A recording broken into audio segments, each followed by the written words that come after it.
है आपके लिए।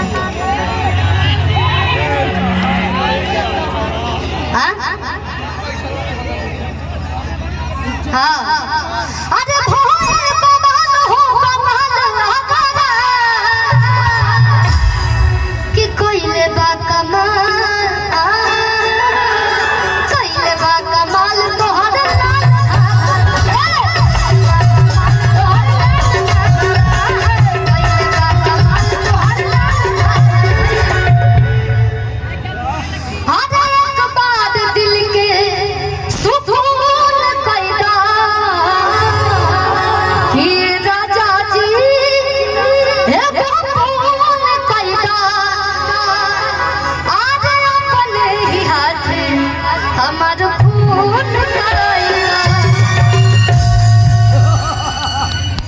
एक भाभी बैठ गई है सामने हमारे। हाँ वो हमको याद दिला रही है शिल्पी जी, अब इसके बाद से ये गाना गाइए, इसके बाद से ये गाना गाइए। तो चलिए हम आज आपके इशारे पे चलते हैं बाबू। और धन्य बानी वो ससुर जी अपना पतों के बेटी खाने रख ले बने। भगवान संसार में सबके ससुर पिता का नहीं प्यार। अच्छा सासू जी बनी ना, तो वहाँ के आदेश बात तो भी आप लोग बैठल बनी जा। वाह हाँ एक और ही गाना बा भोलू भैया के लिखल किया लगोला तू ही तपनी हर गिराई के अरे तू ही दिला। ये मुस्कान जी का डिमांड है कि हम अपने क्षेत्र में बने, बहुत सारा इनका दोस्त लोग है जब हाँ का हो जाए कल भैया लोग यूट्यूब पे डाल देंगे का हो जाए, उससे कुछ बिगड़ जाए भैया। ये पुराना का माने रोह से भी पुराना लोग का समझ लो किया लगोला तू ही तपनी हर गिराई के अरे तू ही दिला दादा दिया तबोला दवाई के किया लगोला तू ही तपनी गिराई के लगोला तू ही तपनी गिराई के अरे तू ही दिला दादा दिया तबोला दवाई के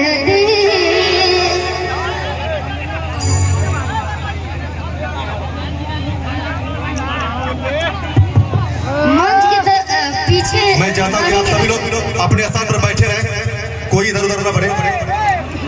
हम चाहेंगे देखिए प्रशासन महोदय से कि आप लोग जितने भी लोग बैक साइड में हैं आप लोग फ्रंट पे उनको रखिए। हाँ साइड से हटा दें, पीछे से क्या देख रहे हैं। बार बार कहा जा रहा है कि उचित दूरी आप सब लोग बना लें, उचित दूरी बनाकर बैठे उस प्रोग्राम को देखें। चलिए सब लोग बैठ जाए, सब लोग बैठ जाए, चाहे खाना नहीं भैया सब लोग बैठ जाए। पीछे भी हमने की आंखें के सोजा खाना नहीं सब पीछे से के देना, हम देख पाओ तो नहीं ना रहुआ देख पाओ तो तुम हो किया लगोला तो ही तपनी गिराई के इका बार तो बड़ा अच्छा बजता है। अच्छा अरे तू ही दिला दादा दिया तबोला दवाई के किया लगोला तू ही तपनी गिराई के अरे किया लगोला तू ही तपनी गिराई के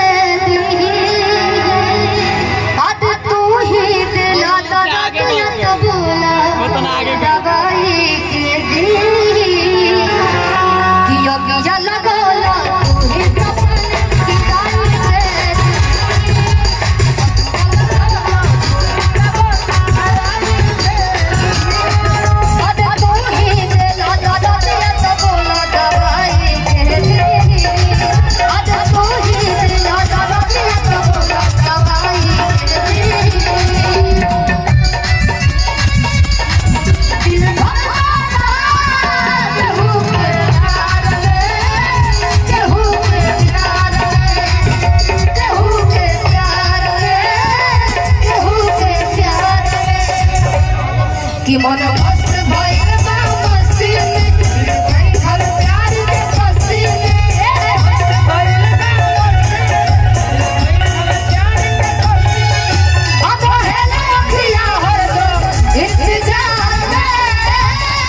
दिल धड़कता, दिल धड़कता, तूने प्यार रे।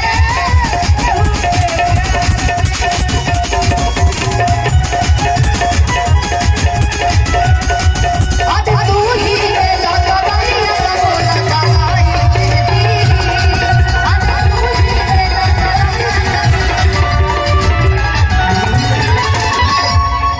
कि कोई के पिया चोरल चोरी हो, अरे झाड़ल हंसी हंसी बबरी हो, कि कोई के पिया चोरल चोरी हो, झाड़ल हंसी हंसी बबरी हो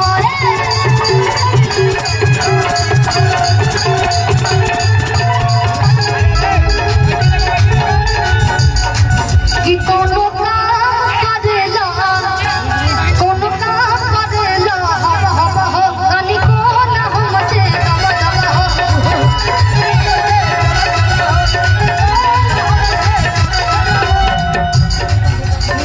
कि हम मला में कि तोहरा से बढ़िया सफाई के दी।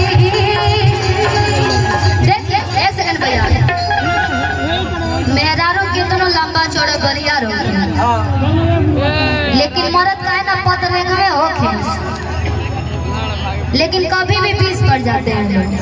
हाँ, गलती करेंगे फिर भी बीस पड़ जाते हैं। तो रतिया कहती है कि ये मामला में अरे तोहरा से बढ़िया सफाई के दी। अरे तू ही देला तो रतिया बोला दवाई के दी।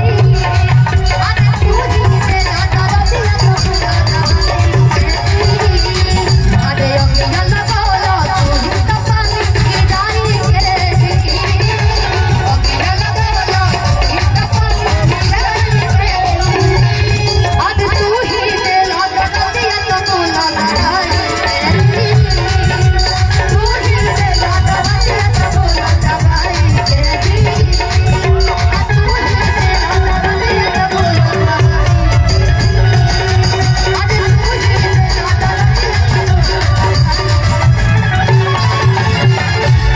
क्या बात है? ठीक लगा तो आप लोग भागिएगा मत। जमन जोन गाना आप लोग सुन ले खूब यूट्यूब के माध्यम से सारा गाना हमने के सुना बजे।